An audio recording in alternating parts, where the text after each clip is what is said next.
Hello, Cubs fans, and welcome to a brand new edition of Cubs on Tap. I am Ron Luce. I am joined by my friend, my bleacher cohort compadre from Tuesday night, Mr. Tyler Edmonds. Tyler, buddy, baseball aside, how are you Baseball. doing? Okay. I'm glad you. Baseball. That's okay. Wait. Breathe. Okay. It's like I've said before. Physically, I'm okay. I'm okay as far as just outside of baseball. My life is going good. Like you said, I've seen you a lot lately. Like I haven't been on this show in a while, but like I've seen you like 3 times in the past 3 weeks, and you live like over 6 hours away. Electric. Physically, again, I'm okay. I'm fine. But frustrated is the word, Ron. Mentally, just frustrated. Insert the meme like the Mr. T meme from Rocky, just pain. I just yeah, but I'm good, man. It's good to talk to you. It's good to see you again. Yeah, likewise. Hey, this is the second time we've actually gotten to have a conversation in the span of a week, and that's very rare in these parts. But we'll take it. I'm right there with you, man. I think everything outside of baseball, I'm doing great. I'm all right. You know, ladies doing good. Things are rolling. I got a fantasy football rookie draft this weekend for my dynasty league. All There is you right in go. the world. You know, things are fun. Baseball wise, I'm right there with you, Tyler. I'm not doing so great. There was a lot of yelling at the television screen today watching this game. There's a lot of that, I think, over the course of this entire series. And really, Tyler, you could even make the argument that we've kind of felt this way now for the last 3 series in a row because with tonight Yeah. or with today's game, this is now the third consecutive series loss that the Cubs have suffered on this latest stretch. Two of those obviously coming to these Atlanta Braves with that Pirate series sandwiched in between. Tyler, we're going to get to some fun here, but I want to enjoy, visit the comment section because we always love our people in the comments. Jeremiah says he's got his graduation next Friday, and that's fun. It sure is. Congratulations, my Hey, friend. congratulations. Good for you, man. That Congratulations. you can bitch about the real world like the rest of us then on a day-to-day basis after it's all done. But Jeremiah also said he thinks he can hit better than this team. And Brad Beatty says our offensive is fucking offensive. I like Hey, that. I see what you did there, Brad. That's good. I'm a big fan of that. But he's not wrong, and we're going to get to that here in a few minutes. But Tyler, let's start with a little bit of positivity here on the Cubs front, right? Because on Tuesday night, you and I were both in the bleachers. We got to see the lone Cubs win of this series, a Nico walk-off. But even then, you and I have talked about it extensively in the bleachers, just the stress of that game and everything that was going on, and them trailing by a run, and you had a great way to put it. I think that's a great place to start. I mean, how did you feel when they were trailing 3-2? Okay, so once again, going to the game. I don't even know my day. Tuesday was all. It was great to see everybody. Great to see you. Great to be out in the stand, in the bleachers again, and see all our friends and everything like that. With that being said, Assad was not bad on Tuesday. People want to say, "Oh, he had an off start." He only gave up. Granted, on the stat line, it said 2 runs. One was only one earned because of a little error from Assad himself. But like when we were down 3-2, I believe it was 3-2. Mm-hmm. It just felt like it felt more like 6-2 because of the way this offense has been so far. Kind of like it just felt like once they got that lead, it was like, oh man, here we go again. Like we done dug ourselves in a hole again, and just with the way the bats have not been swinging, it just felt like, gosh, here we go again. Like, how are we going to climb this mountain? How's this going to? And it just felt. It didn't feel like a 3-2 game. It really didn't. And granted, they pulled it out. I will say though, like we said pre-show, probably other than Tuesday's win, the most exciting thing about being at the game Tuesday was realizing that Small Cheval was just like 10 steps away from us. And right next to that was Bush Light. So that was kind of like a little cherry on the top of the win. But as far as the game, man, yeah, It's like you said, it's been the story. It's been the story not for the past, not even for the past 3 series, for most of the season.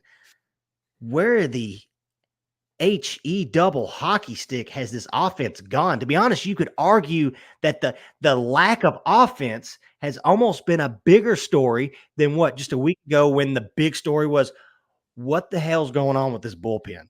Mm-hmm.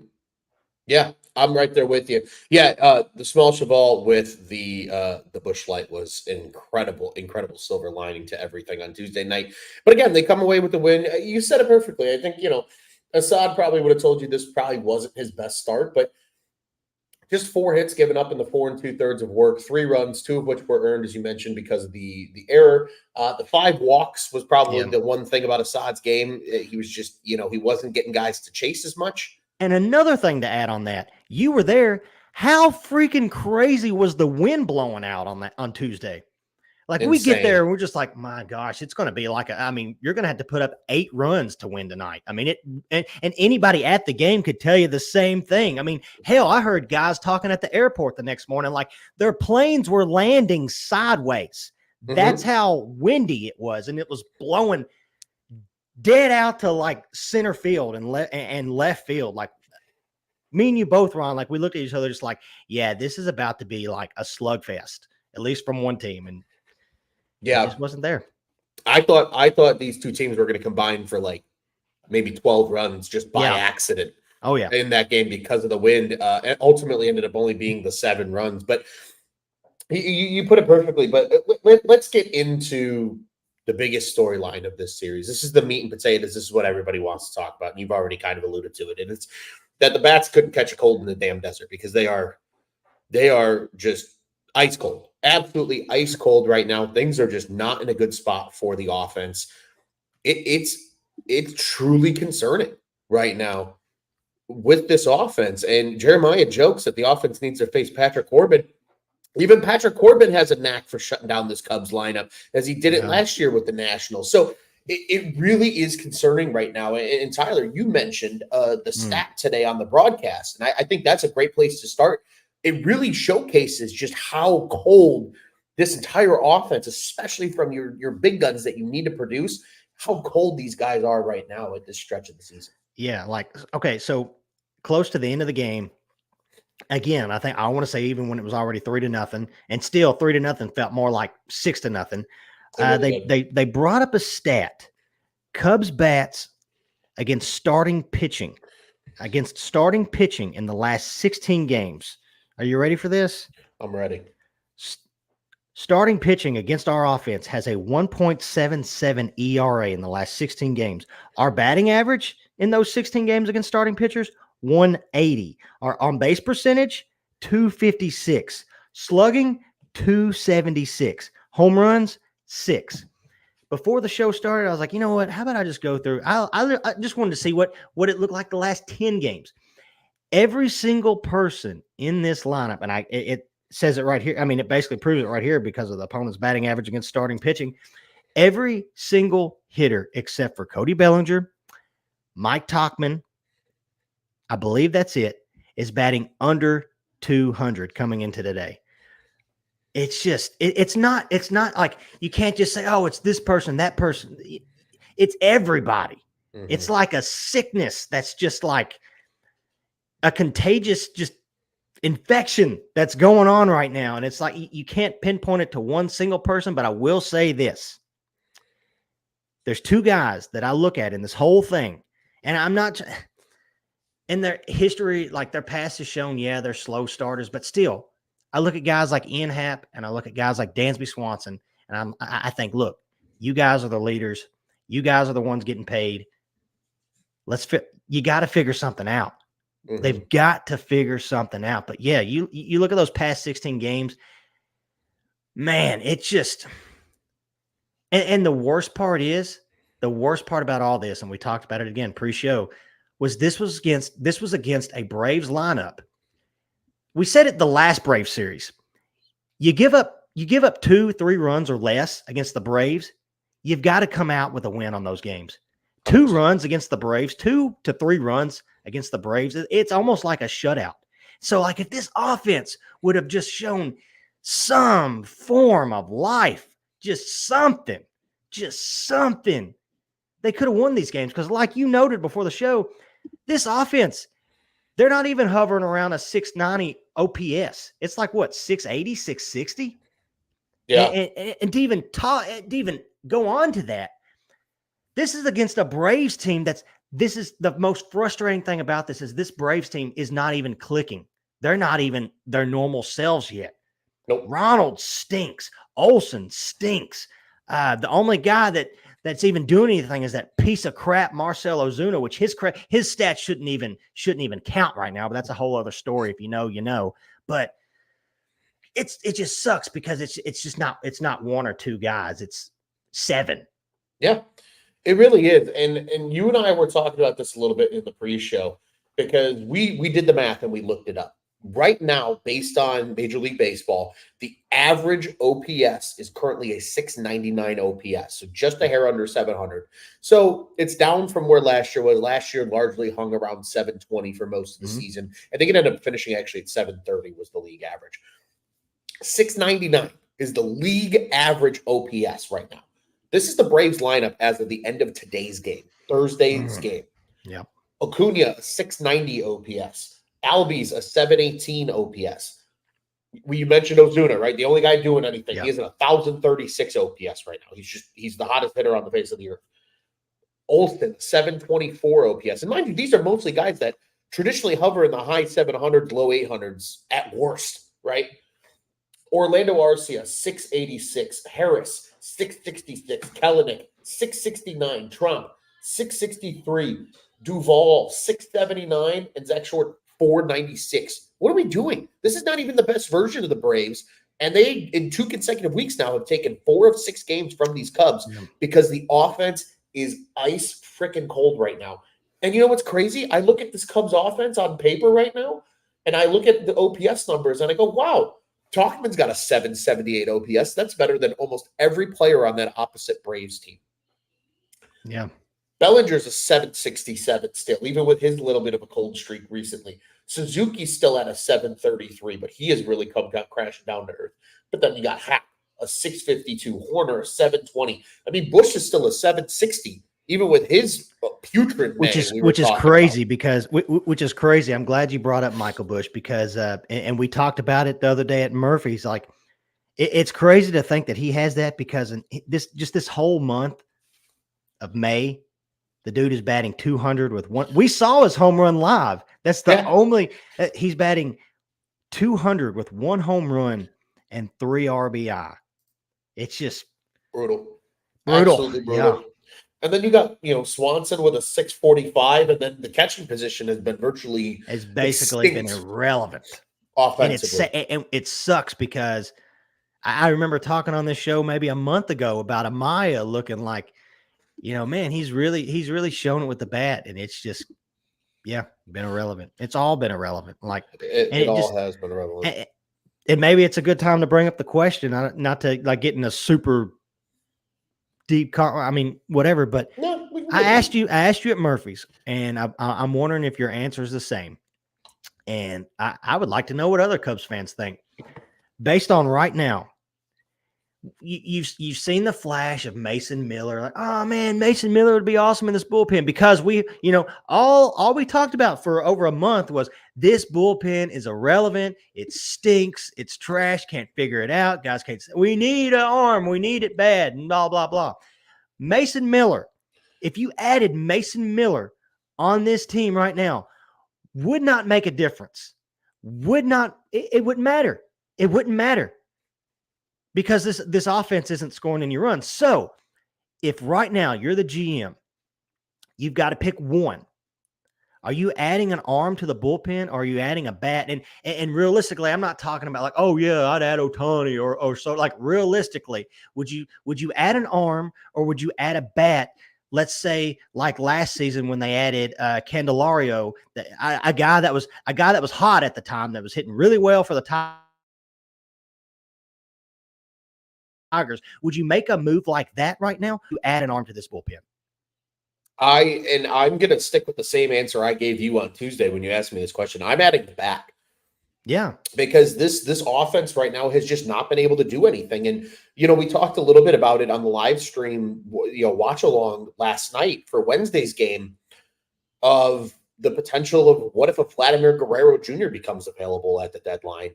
What Yep. kind of package would you be willing to give up? Because right now, I think about this Cubs lineup and I say, wow, you put that guy in like the 4 or the 5 hole right now, and it moves everybody either up or down in that lineup. This lineup looks a lot different then. And he's hitting. Sure, the power's not there to, Vladimir Guerrero Jr. standards right now, but he's hitting. He's a 280 hitter right now, which hell, in this lineup, he would be the best bat that they have currently. And I get it. He's not putting up the home run numbers that you're used to, like whatever he hit. What was it, the year he finished second in MVP? Yeah, he had 48 or but something crazy like that? maybe he's a typical change of scenery guy. There was numerous guys. Between him, there's always going to be the rumors about Pete Alonso and but there's other guys as well. But yeah, I agree, Ron. I just feel like a hot bat, even if it's a bat that even if it's not a Vladimir Guerrero, or even if it's not a Pete Alonso, even if it's just a guy like now I'm not saying add Candelario, because as you told me just the other day, not great, Bob. Guy's not been doing great for the Reds, but a guy like that, just to maybe a guy like that, just to get a spark going, just something, anything. Jeremiah even said it, like, trade for Jeremiah right now. Get him on this team. He said he could hit right now, like something. And it's funny because Jeremiah brings up, he says he has faith that the offense will get better, but he doesn't have faith that the bullpen will be better. I would argue the bullpen has been better. I agree. Yes, I know Jose Cuas has been terrible. We're going to talk about him in a little bit, but look at how good Ben Brown has been as this swing guy right now. Yep. Hayden Wesneski today made one mistake to Jared Kelenic, who is slowly starting to become a Cubs killer, which is kind of pissing me off because he doesn't even play for an NL Central rival. But every time he plays the Cubs, he goes deep. He's been. Is he the Harrison Bader? Not quite that level yet. Or the Jack Sawinski right now. Yeah, he might be. I think he's last year. The Jack Sawinski. Yeah, I think he's in that territory right now. But you look at what they did. Luke Little looked really good in this series as a whole, right? We saw him Tuesday night, and then we saw him again today. Like, they're starting to come around. Like, I think they're really starting to figure out who's truly going to be in this bullpen. Getting Drew Smiley back, I think, is going to be huge compared to what people actually believe. I feel like the first 3 guys that pitched today are going to be huge for this bullpen. 100%. 100%. And I think, again, once you get Merriweather back, you still got Leiter and Neris, who are huge parts of this bullpen right now. Like, they're slowly starting to figure out the bullpen. I'm actually I'm confident the bats are going to get hot at some point too, right? But it's just, usually it's, hey, so-and-so struggling, but so-and-so is picking up the offense and they're doing really well. Right now, everybody's struggling. It just doesn't matter because not a single bat on this Cubs team right now is hitting worth a shit. And that is what is just entirely destroying this team. Like Brad said a little bit earlier, he says, holy dog shit, those stats against the starters. Because that is just how bad these Cubs have been, unfortunately, at this point in the season. Just, Brad, do yourself a favor. Just don't go down a rabbit hole looking at all of it, because it's not great. It's not. It'll just make you want to throw your head through a wall or through a window or something. But yeah, are you nervous about not to just single one guy out, but like Michael Busch? Mm-hmm. Is he one of those guys you think that, okay, maybe he's the guy that you not necessarily like, maybe he can be a bench role or something, but is he a guy, is his spot, that first base spot? I mean, it's obvious that's the first base / DH spot. That's the spot that they need to add something to, right? Mm-hmm. Probably. Because I just... and it's crazy too, because I know a lot of people are going to point at Morel's numbers and be like, well, Morel's been crap and Morel's not getting it done. Morel's been incredibly unlucky. They showed a graphic today, I think, that highlighted. Yeah, they did at the very beginning of what he should be hitting right now. His expected on base, his expected average based on just how he's hitting the ball. His OPS should be like 50 points higher than it actually is. And like we've all talked about, I think he's played the vast majority of this season hurt. 100%. 100%. And he's still hitting the ball hard. He missed a home run today by what, 3 feet? Yeah.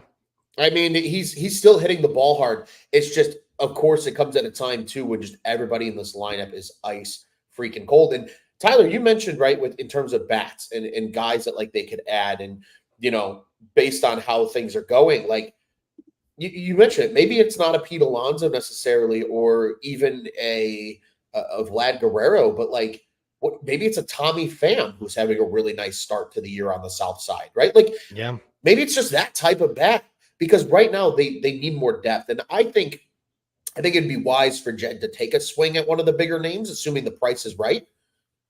Or another conversation we had at Murphy's. Always the best conversations happen at Murphy's.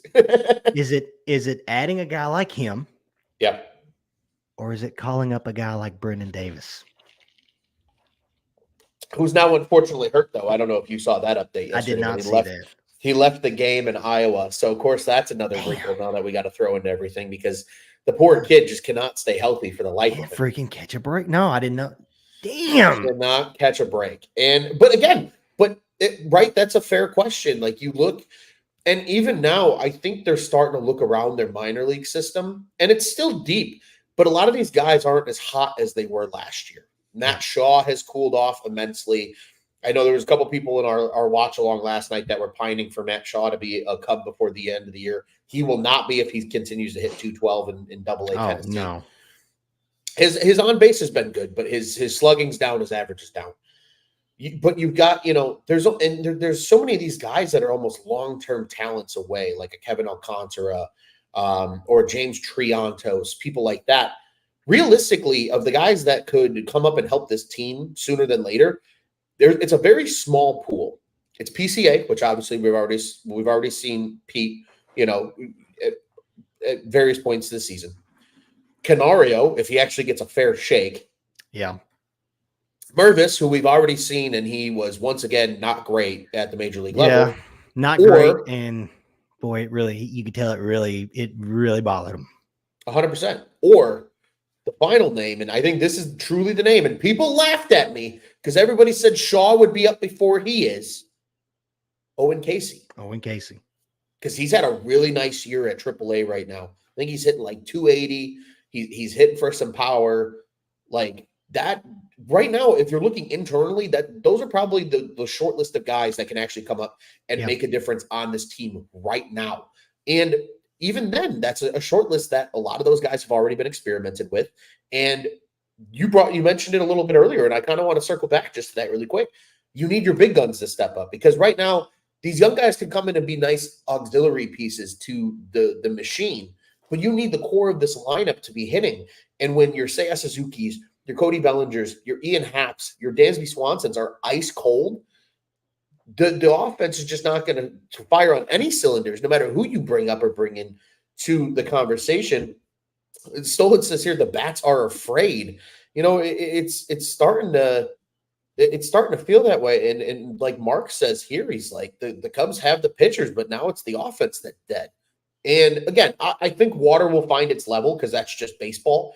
The reason this feels so crippling is just because it's every guy on the frickin' roster is cold. Yeah. Not just a guy here or a guy there. Like, if Bellinger was an 860 OPS guy right now, and say I was hitting like an 800 OPS right now, they'd be fine. They'd be scoring enough runs to at least win a few games. Everybody's ice cold. And it's coming at a time when we've hammered it home time and time again, right? You can't win the division in May or in April, but you can sure as hell lose it. And luckily for the Cubs, nobody else in the division is trying to run away with it, because the Brewers are still only a game and a half up on the Cubs in the standings. That I will say, that is the one saving grace about all of this, is the fact that Cincinnati's playing 10 games below 500. Yep. Pittsburgh, okay, if they pissed away a steam start today. If Cubs fans thought that our bullpen was bad, go watch 2 of the 3 starts that Paul Skeens has made. Like, I Yep. feel like those 2 games, he's sitting in the dugout watching this bullpen just destroy every single lead that he's had in 2 of those games, and probably just thinking like, how the hell can I get out of this place? How can I get off this pirate ship? Well, But how can I jump yeah, overboard on this so mess? luckily that the Pirates haven't really figured it out, even though they started off fairly hot at the beginning. Yeah, and again, the Reds, who I'm seeing this Saturday play the Dodgers, the Reds haven't seemed to figure it out. The Cardinals are the Cardinals, aka they suck this year. I mean, granted, they did just come off a sweep of the Orioles, but whatever. We'll talk about all that later. So yeah, the Brewers have just kind of just been playing with their heads, just, head above water, just a little bit, kind of treading water a little. And so, yeah, that is the nice thing about all this is they really haven't sunk themselves too deep yet. No, they really haven't. A couple of comments here as well. Stolet says when mishap was your best hitter today, that says something. But see again, this is a guy that was a 791 OPS player last year. Like he should be hitting. I don't think that's a bad thing if Ian Happ's your hottest hitter right now. But the Yeah, unfortunate exactly. problem is it's Like, just everybody's still ice freaking cold. yeah. And once again, like I brought up you talking about Hap, like you're right. He should be hitting. He Yeah. should be. But Neither, God, neither here nor just, there. One more yeah. comment here from Stolen as well. He says, "Not one guy right now that goes to the plate and you feel good things are going to happen." And I agree. It's very much It's what a it good way to feels like. it's a good way to put it. And it That sucks. is, It sucks to say that. It sucks to be like that guy that's just, man, I'm gonna throw shade at the team right now and blah blah blah. It sucks to say that, but it is what it is, and it is. it just gets so freaking you just head banging when just here lately it's just been nothing, nothing, nothing. It's like that Will Ferrell meme in Step Brothers. He's like, I didn't order the salmon. I said it 10 times, It really It's like does feel that way. I want offense. I said it 10 times. Just want the offense, absolutely. But Tyler, speaking of other things, we talked a little bit about it with Craig's decision on Wednesday, and I wrote an article this morning. It was more just kind of an open ended question, more so than anything else, of just like what was Craig doing. Yeah. And there's a lot of factors that go into it. It's not just as simple as what were you doing in this situation, but leaving Justin Steele in, which we talked about it. Steele really didn't have that bad of an He outing really didn't. in this series. He got hit hard, and then that third time around in the order, going into the seventh, he really got beat up. They pulled him. Obviously, Jose Quas comes in and was horrific just to add on to it. Porter Hodge looked good, which was exciting. That was probably the only really exciting part of that game on Wednesday, unfortunately. But you see him go, and have Justin go that out there again. But then you look at it because 5 arms threw out of the bullpen on Tuesday night because Assad only gets through 4 2/3. You only have so many bullpen arms available right now, one of which that made their debut today that we're going to touch on here in a minute. And Ben Brown ended up making the start today. So he was unavailable in the game yesterday. So, you and I kind of talked about it a little bit beforehand. It was, well, did he potentially leave Steele in for a batter or two more than he should have? And then you turn around and go, well, what was his option? He was going to go to Jose Quas. Like, it was, he probably just wanted to try and get through the seventh with Steele. And then you could turn to Hodge and Quas in the 8th and 9th that maybe still have a chance. Instead, the game gets away from you. And it was just tough to see. So, again, not that we got to get deep into that one, just something I wanted to bring up. We were kind of talking about it beforehand as well. But let's talk a little bit about Kyle's bullpen debut today, because he comes in a 1-run ball game in this loss today, ultimately pitches 2 innings, but gives up 4 hits, 2 runs. He walked 1, and he did record a single strikeout today. I mean, it really did just feel like, even coming out of the pen. Now, granted, it is Atlanta. Awful, awful, awful matchup for Kyle Hendricks, regardless of where he's pitching.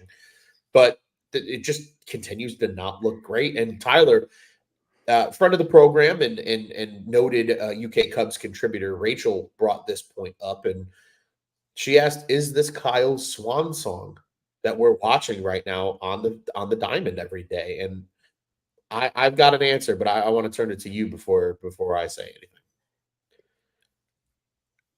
Okay. When Kyle came in today, I'm not gonna lie, I knew at least 1 run was going to be given up. You give up a single, a walk, Next thing you know, two seconds later, you give up 2 runs. Your daughter's knocked up, and you're down 3-0. You know, so. But man, and here's another thing with Kyle. Like, one, his second career relief outing. Like it just one. You're asking him to do something he's not obviously used to doing. He's struggled already this season.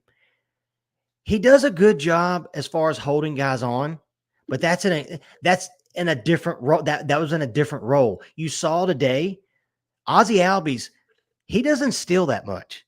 Got a humongous lead on Kyle and just easily, which again, he's not a guy like yesterday. You brought up the with Steele coming out.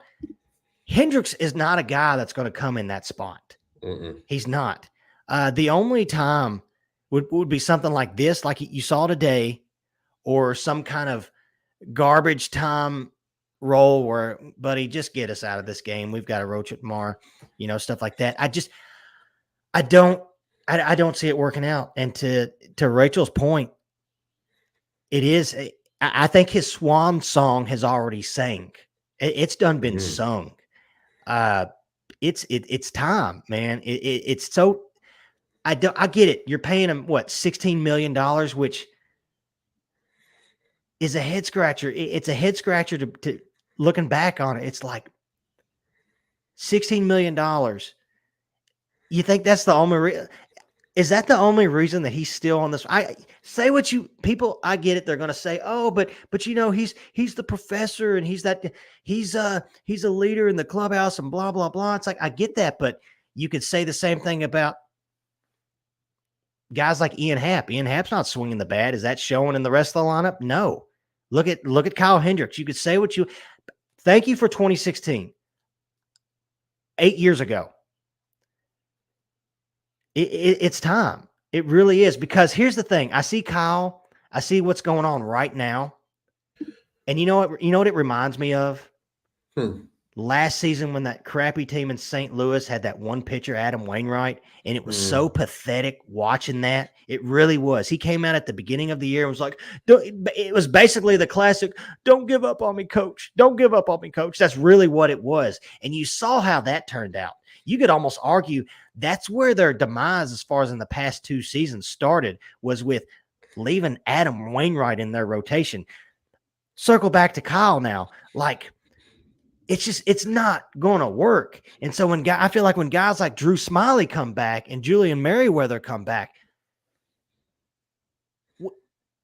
hats off to him for being that guy that can throw 88, 89 miles an hour and do it for the time that he's done it.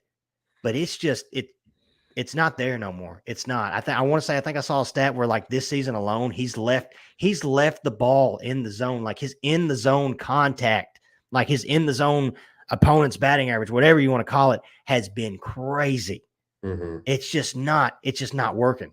So to kind of go off on Rachel's question, it's done been saying it's time to it's time to move on. It really is, because this just is not working. Yeah, I have nothing else to follow up to that. I think you said it incredibly. Just one quick thing I will follow up with, just to back your stolen base numbers for Ozzie Albies. He's only touched 20 once in his career. But this season only has 3 stolen bags, 13 all of last season. He played almost 150 games. Yeah. So again, a guy that doesn't steal a lot. So, when he's getting a good lead and easily swiping bags against Hendricks, it shows you he's off his game from that standpoint. But Tyler, the Cubs lost today, and I know we're all focused on the bad and what happened in this one, but there's a couple of worthy notes here. You mentioned those first 3 bullpen arms, and the first 3 guys that came out today. Yep. And it all started with Ben Brown. Ben Brown was a bad man today. Yes, he was very, very good.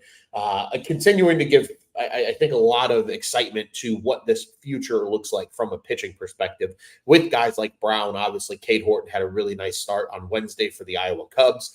But Ben Brown, a guy who hasn't started in weeks, comes out, gives you 4 innings of work, only gives up 1 hit. He walked a pair and struck out 6 in this outing. He turns it over to Wesneski. Unfortunately, Wesneski does get tacked with the loss because he gave up the Kellenic homer. But Wesneski still has a 2.03 ERA on the year. He went an inning and 2/3 and only gave up that hit while striking out 2. And then Luke Little comes in today for 4 outs of perfect baseball with 2 Ks. I mean, these guys are starting to find their groove, and it's these youngsters that, we've talked about it at spurts, whether it's been on watch-alongs or on episodes. But Tyler, I think you hammered it home today. These guys are all going to become incredibly important parts of the bullpen. And I wouldn't be surprised if by the end of the season, outside of your Narises and your Leiter Juniors and potentially your Merriweathers once he returns, the most trusted arms in this pen could be this trio that you see come out today before we saw Hendricks at the end of the game. I want to see Ben Brown close games out by the second half of the season. It's like and we saw it, I believe it was last year, or maybe, we saw it last year. There was questions coming into last season about the bullpen. They figured it out. They worked things out, and people figured out their roles, and it worked. You're kind of slowly starting to see it. Throw in Mark Leiter Jr. too. Throw in Drew Smiley that is coming back pretty soon. Throw in a Julian Merriweather, who eventually is going to be healthy, and then Hector Neris. Me and you talked about it at the game the other night. Was that back-to-back outings? I looked at you on Tuesday, and I said, all right, over or under 1.5 walks Hector Neris is going to have right now. And you brought up the note that I'm pretty sure his last outing didn't give up a walk. This outing, 3 up, 3 down. 4. Crazy. But I think I just think that at the top of that, at the top of all of it is going to be Ben Brown, Hayden, and Little. I feel like everybody worrying about the bullpen, just chill out. Today was a prime example. Ben Brown, like you said, is a bad man, and I think he's going to be that guy. Like last season when Adbert got the role, I feel like Ben Brown is going to be that guy that is going to be closing games at the end of the season. Yeah, I think there's a real world of possibility there. Stolen says Porter Hodge to close out games. I mean, again, but even him. You talked about him before the show. Was nasty last night. Nasty. 96 on the corners. I mean, again, hell of a major league debut. You get thrown into a game, and your coach looks at you and goes, "You got to get Ozzy Albies, Marcell Ozuna, and Matt Olson out," and he strikes out the side. I mean, 96 with good stuff. It's just a continued testament to what's coming in this farm. And Porter Hodge, I think, is a guy that very well could find himself in the mix late in the season, especially if there's another injury or two. Being an impact arm out of this bullpen. Maybe he's not a late inning guy right away, or if at all, because I think a lot of these other guys will get that opportunity first. But maybe he's a really reliable 6th or 7th guy, right? I mean, that's something you gotta keep in mind as well. And like Stolen said, Hodge went through the heart of the Braves order with no fear. And he did. He looked great. And you were down really big, and maybe those guys didn't care, but I mean, they're still trying to pad their stats. They're still trying to pile it on. They're big league hitters. He made them all look silly and just cruised right through them and easily got through an inning against some really good hitters. So there's a lot to come. I agree with you. I am less worried about the bullpen as I am about these bats right now. And I think that's where a lot of the concern is at. But Ben Brown was a bad man today. He was fun to watch. And then that's when kind of all hell broke loose and shit slowly started to hit the fan over the course of the rest of this game. Tyler, any quick and final thoughts here before we put this putrid Atlanta Braves series behind us? Just wipe it clean, man. Wipe it clean. You know where you're going starting tomorrow. You know where you're going. But yeah, hey, it was good. It was good to be it was good to be there at least for the win. And again, other than Ben Brown, Hayden, and Luke Little from today, I'll be honest, small cheval for the win. Yeah, I agree. I mean, Steele had a good outing overall. He did. He did. The bullpen on Tuesday in general looked really good, right? But a lot of these same guys that we talked about today were involved in that on Tuesday. Yep. And I agree with you. Outside of those first 3 today, that small cheval, I'm still daydreaming about that small cheval burger at Wrigley. That was delicious, especially after like 2 or 3 beers at Murphy's. That really I will hit be back. The spot different. I'll be back for another one. You and I both, my friend. I'll be back at Wrigley a week from tomorrow, so I will probably be indulging on one. I'll send you a picture and tell you I'm thinking about you while I devour All it. right. All right. But Tyler, you mentioned the Cubs know where they're going. This will start a 3-game set with the Cardinals on Friday. It's the first of 7 straight games on the road against division opponents. The Cubs will have a 4-game set starting on Monday against the Milwaukee Brewers before returning home, as I mentioned, for that game next Friday. That's a 3-game series to start against the Reds before a well-needed off day on the other side of that. And then the White Sox come to the north side. But again, it is next up St. Louis Cardinals, FTC in this one. Friday night, right now, it's shaping up to 7:15 first pitch from Busch. It will be Miles Mikolas on the bump for the Cardinals. It will be Shota Imanaga on the bump for the Cubbies. That'll surely be a good game in this one. Then Saturday, St. Louis has TBD as their starter right now, but it will be Jamison Tyone making the start for the Cubs on Saturday. And then Sunday is a full TBD matchup for both sides. Maybe we see a Jordan Wicks on Sunday. Maybe it's a Javier Assad on Sunday. There's still a lot to be seen, but we don't know the starter as of yet for the Cubs in the third and final game of the series, but it will be Imanaga and Tyone for the next 2. So, Tyler, I ask you, what do the Cubs need to do to rebound and instead of losing a 4th straight series, turn that around and get their first series win in a couple of weeks? I mean, it's blatantly obvious. It's the bats have got to wake the F up. And Miles Mikolas could be a good guy to allow us to do that because Miles Mikolas has been dog poop this season. He really has. You know what you've got in Oda. You know what you've got in that. You know Jameson's been throwing the ball well as well. So you know what you've got in that. So this is a big road trip. It really is. These next 2 series are huge. Honestly, the next 3 series are huge because like we talked about earlier, we've done well to kind of tread water to survive in this division right now. But especially these next 2 series, you know what you've got as far as in St. Louis, you know what you got going to Milwaukee.